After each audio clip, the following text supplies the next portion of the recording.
It all started on an ordinary Saturday morning in our quiet suburban neighborhood. The sun was shining, kids were playing outside, and my wife was tending to her flower bed.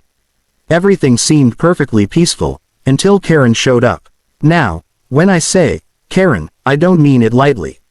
This woman practically invented the WA attitude, the permanent scowl, the clipboard glued to her hand, and that air of authority no one actually gave her. We had only been in the neighborhood for 3 weeks, so we were still getting used to things. Our house was freshly painted, our lawn neat, and we were minding our own business. Suddenly, Karen stormed over like she was a sheriff in some old western.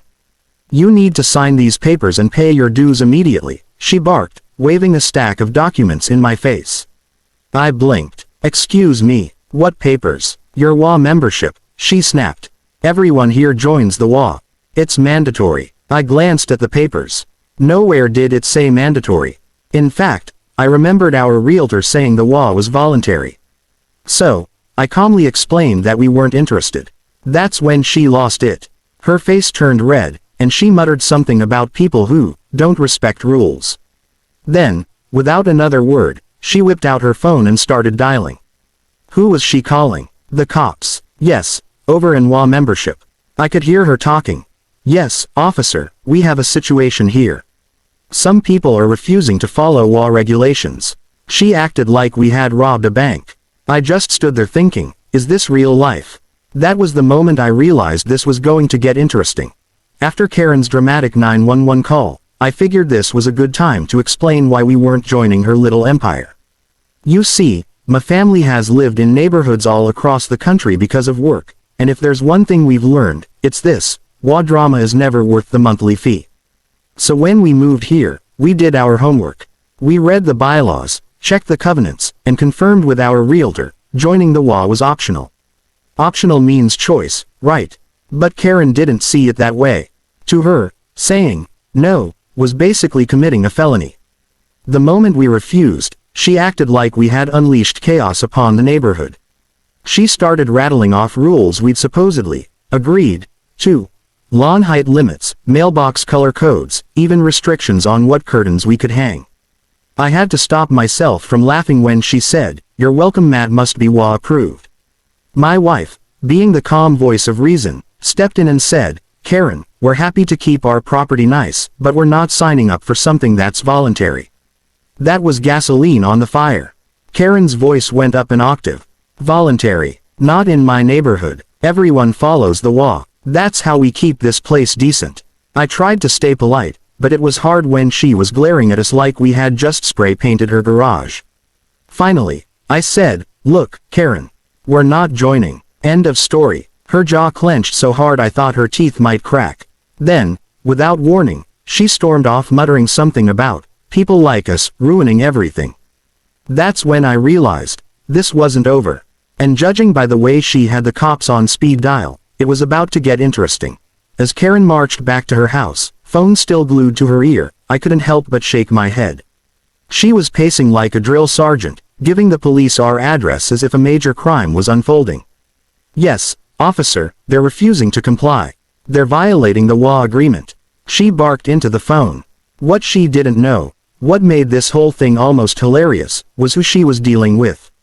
My wife and I aren't your average suburban couple. We're both federal prosecutors. That means two things. We know the law inside and out, and we don't take kindly to people trying to bully others with fake authority.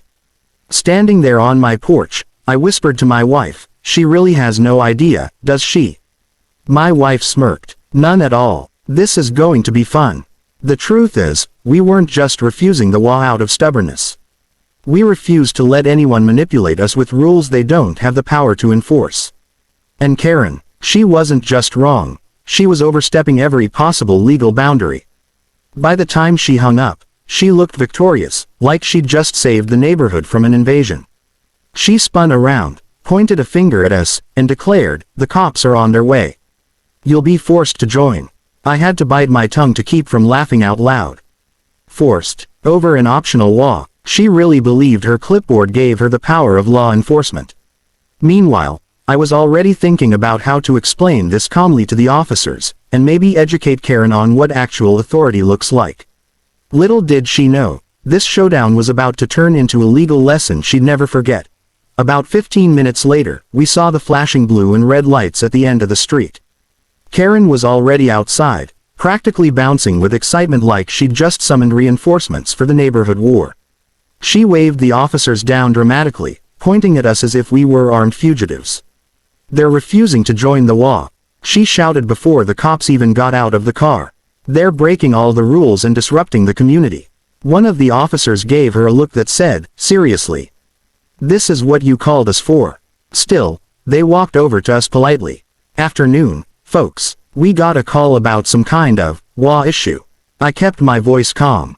"Yes, officer. This lady seems to believe we're required to join her HOA, even though it's voluntary." Karen jumped in, waving her papers like they were holy scripture. "They have to join. It's how we keep the neighborhood decent. It's mandatory." The officer turned to me. "Is there a contract saying you agreed to this?" I smiled and said, "No, there isn't. And I can assure you, officer, what she's asking for has no legal ground."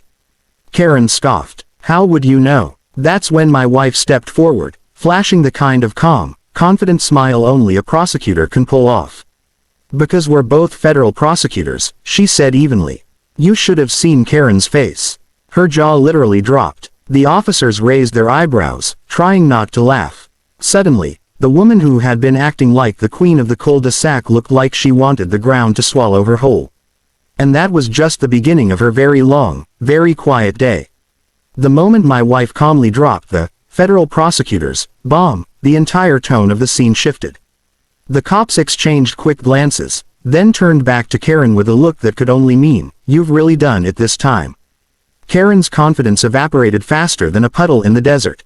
Her voice, which had been loud enough to wake the entire block, suddenly turned into a squeaky whisper. I didn't know," she stammered, clutching her clipboard like a life raft. One officer spoke up, barely hiding his grin. "Ma'am, there's nothing illegal about refusing to join an HOA, especially if it's voluntary. You can't call the police for something like this." But the rules," she tried to argue, but her voice cracked. That's when I stepped in, calm and professional. "Officer, I'd like to file a report for a false emergency call. This was a waste of police resources." My wife nodded. "And if this harassment continues, we'll explore legal action." Karen looked like she was about to faint. "Legal action? I was just trying to maintain order." The officer chuckled. "You might want to stick to gardening instead, ma'am." By now, a small crowd of neighbors had gathered, whispering and trying not to laugh.